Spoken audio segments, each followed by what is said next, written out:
আপনাদের ভোটের দ্বারা নেতা হয়েছি, আপনাদেরকে অবমূল্যায়ন করে আমার নেতা স্থায়িত্ব থাকবে না, বেশি সময় স্থায়িত্ব থাকবে না। সেজন্য আমি জানি কিভাবে জনপ্রতিনিধির কাজ করতে হয়। শুধু আপনাদের কাছে অনুরোধ করছি বিনয়ের সাথে, আমাকে একবারের জন্য সুযোগ দিবেন, আমাকে একবার পরীক্ষা করে দেখেন, একবার আপনারা জবাবদিহিতার মধ্যে নিয়ে আসেন আমাকে একবার দায়িত্ব দিয়ে একটু দায়িত্ব ভার আমাকে দিয়ে দেখেন আমি সঠিক কাজটা করতে পারছি কিনা। এলাকার সন্তান হিসাবে এই সহযোগিতাটুকু আপনাদের কাছে চাচ্ছি। আমি বিশ্বাস করি আপনারা যদি আমাকে এই সহযোগিতাটুকু করেন, তাহলে আমি এই কোটালীপাড়াকে গড়ব একটি সাম্যের কোটালীপাড়ায়। আমাকে যদি একটু সহযোগিতা করেন, এই কোটালীপাড়াকে আমি গড়ব একটি মানবিক কোটালীপাড়ায়।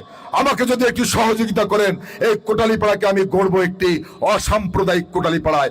আমাকে যদি একটু সাহায্য করেন, এই কোটালীপাড়াকে আমি গড়ব একটি দুর্নীতিমুক্ত কোটালীপাড়ায়। আমাকে যদি একটু সহযোগিতা করেন, এই কোটালীপাড়াকে আমি গড়ব একটি মাদক মুক্ত কোটালীপাড়া। অতএব আসুন ঐক্যবদ্ধভাবে আগামী 12 তারিখে ধানের শীষ মার্কায় ভোট দিয়ে আমার হাতকে শক্তিশালী করুন। আমি বিশ্বাস করি আপনারা যদি আমাকে শক্তিশালী করেন, তাহলে একটি মানবিক, একটি সাম্য মানবিক, একটি অসাম্প্রদায়িক দুর্নীতিমুক্ত মাদক মুক্ত এবং একটি বৈষম্যহীন গণতান্ত্রিক কোটালীপাড়া উপহারদের মধ্য দিয়ে আমি আপনাদের পাশে থাকবো, এই প্রত্যাশা রেখে সকলকে ধন্যবাদ জানিয়ে আমি আমার বক্তব্য শেষ করছি। খোদা হাফেজ।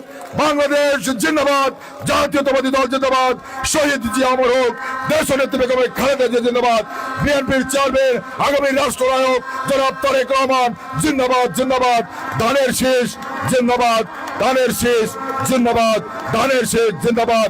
12 তারিখ সারা দিন ধানের শীষে ভোট দিন, 12 তারিখ সারা দিন ধানের শীষে ভোট দিন, 12 তারিখ সারা দিন।